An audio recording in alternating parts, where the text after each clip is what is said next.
Hello world, welcome and welcome back to the channel, where today we'll be diving into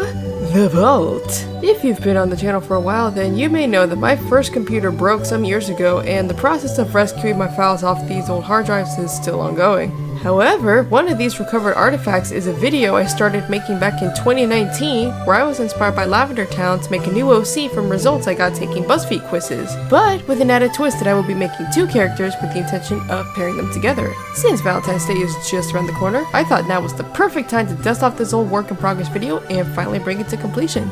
So, let's start! Of course, the first step in making our new OCs is to take some Buzzfeed quizzes for both of them. My rationale behind creating two characters with this method, instead of just one, is that sometimes when you take these personality tests, you get stuck choosing between one option or the other, or you go with one option that resonates the most with you, but there are other ones in the same part of the test that you just as easily could have picked. So with that in mind, I could easily take the same quizzes twice without getting the exact same outcome every time.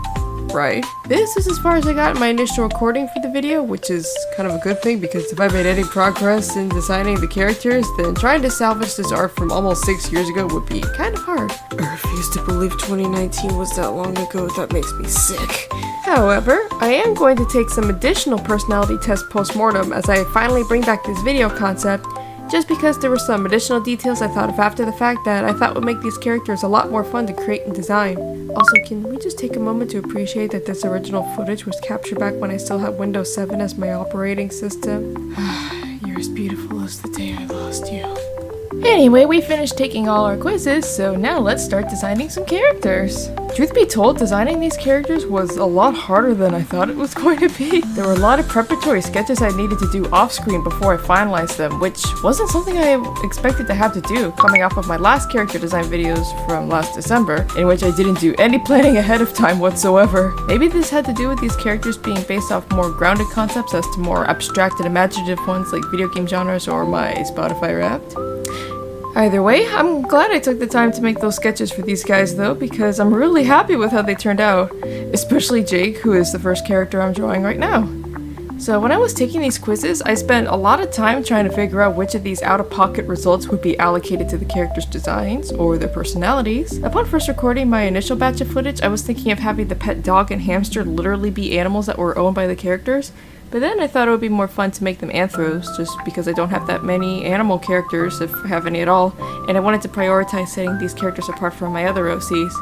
A temptation was there to add the colors of their ears and tail over into their bodies as if they're covered in fur, but that was going too far. The zodiac signs for both of them ended up influencing some of their personality traits, and in theory I could have done the same for their seasons when I took that one quiz, but I decided instead to have that inform what their outfits would look like. You may have also noticed that I took two separate quizzes determining which ice cream flavor I was, and I promise there's a method behind my madness. So the first ice cream test I took was to determine what kind of personality the characters would have, but it wasn't until much later that I remembered a tweet I saw where someone matched up different outfits worn by Usagi in the original Sailor Moon anime to Baskin-Robbins flavors, and ever since then I've been wanting to go back and take another quiz to similarly determine what colors the characters' clothes would be. This had the potential to result in disaster, since they could end up clashing with the theme colors, plus the hair and eye colors I had already chosen way early on, but luckily the flavors I ended up getting complemented those colors pretty well. The aesthetic test, as you could probably imagine, was to determine their clothing style, which I thought would make the character design process more fun than just being left to my own devices there. Let me tell you, finding a good which aesthetic are you quiz was surprisingly a lot harder than I thought it would be, especially because the first one I tried to take just gave me coquette 3 times in a row.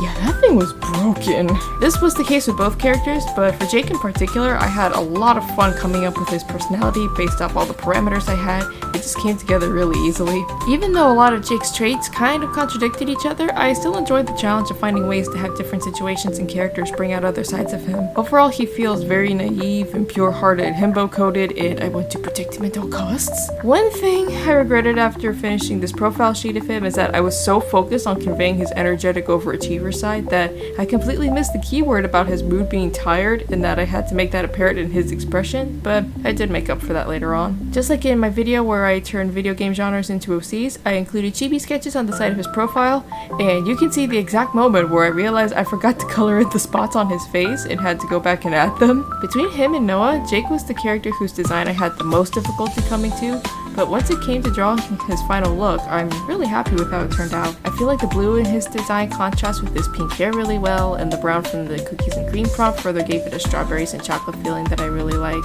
An attempt was made at giving Jake's design very round shape language, but considering all the long straight lines of his outfit and the pointy edges of his shirt and pants star motif, I don't know how successful I was, but at least there are remnants of my original idea on how I drew his ears and face. With that, now that Jake's profile is done, let's move on to his boyfriend Noah. So in a lot of ways, Noah's process was kind of the opposite of Jake's, where coming up with his look was pretty straightforward, but fleshing out his personality took some work. Part of that had to do with me getting the exact same result for some of these quizzes I took and figuring out how to work with what I had. But I guess my first instinct was to make him some very closed off stick in the mud archetype, but that would have made it too hard for me to incorporate all of the keywords I've been given. After some thought, I finally settled on something that I feel is a lot more nuanced and I had a lot more fun fleshing out,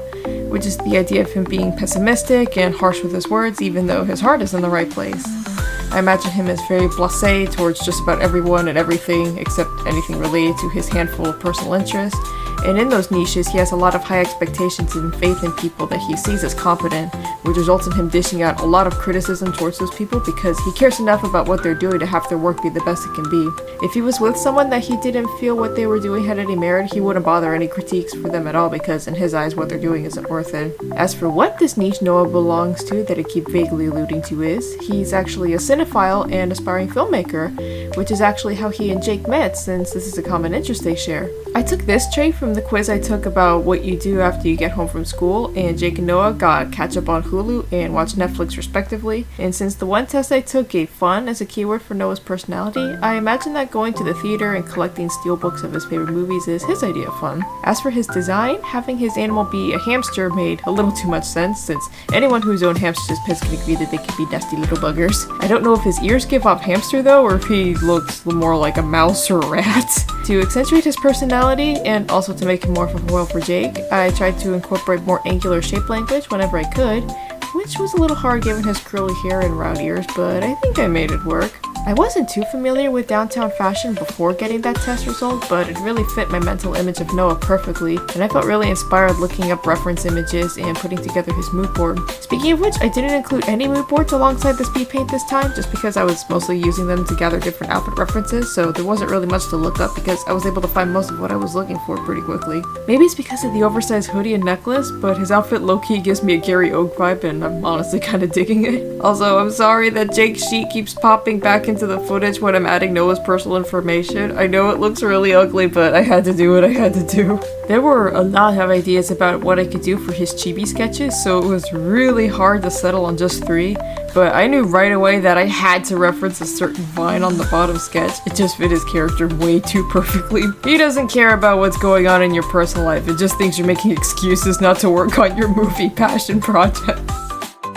Lastly, now that I've worked out Jake and Noah's profiles, I really wanted to doodle some scenarios of the two of them interacting with each other. This was a great way to visualize all of the other test results that I got, but wasn't able to, specifically the friends quotes and how this influences Jake and Noah's dynamic when they first meet, with Jake being completely smitten and admiring him from afar, while Noah is entirely aware of Jake's simpery because he's not subtle about it at all. So, fun fact about this video, this sketch page was drawn in Clip Studio Paint, while the bios I showed previously were both made in Procreate. I know I mentioned in my art ranking video that my iPad had to be retired, and while it's still very unreliable to work with, I found that as long as I keep it plugged into my battery bank at all times, then I can draw on it for as long as the bank is on without worrying about my tablet dying once it gets down to 84%. Honestly, now that I have a dedicated pen display tablet that I can draw my desktop with, going back to my geriatric iPad setup felt so jarring, but I'm grateful that I was able to work on it for half of this video because it really came in handy while I was on the go earlier this week. Lately, I've been enjoying going out for walks around the city first thing in the morning, but a lot of times when I get back, it's much later in the day, and my tiredness affects my ability to efficiently work on my chores, which includes creating some daily art because for all intents and purposes, I'm back to a desktop-only setup, and I don't like to have my computer on before or while I'm out of the house. However, on this particular instance, I got to go out on a really long walk, sit down and take a break where I could draw, and then once I was done, head back home with one last chore waiting for me when I got back. It's such a little thing, but I feel like I got a glimpse into what my ideal daily routine would look like. I wish I could be one of those girls who does their art in an aesthetic looking cafe, but honestly, I drew the entirety of Jake's profile sheet in the middle of an Office Depot because I'm a dork. Getting back on the subject, these characters were a lot of fun to create and develop. When I initially made plans to do my own version of creating an OC from Buzzfeed personality tests, I was expecting this to just be a silly little art challenge distraction and not much else, but I ended up getting more invested in Jake and Noah's lore and relationship than I thought I would, and I really want to bring them back for future art and continue to flesh them out even more. Thank you so much for watching to the end of this video. I know it was on the shorter side compared to my other content, but I still hope you enjoyed this character creation process and this revival of an old video concept I started in the previous decade for that matter. There's a very high likelihood that my next long form video is also going to be a journey into the vault, which, spoilers, will be the long awaited sequel to my first life cringing at old art video. This year is going to be very busy for me, and if I can find an opportunity to finish and upload a competently made video that my past self already did 90% of the editing on to help save time, then I'm gonna take it. On that note, it's time to shut this video down. Make sure to give Boba Cat some pats, snacks, and playtime before you log out, and head to the description of this video to find links for every other corner of cyberspace I'm on. Thanks for letting me chat with you, and until next time, happy Valentine's Day!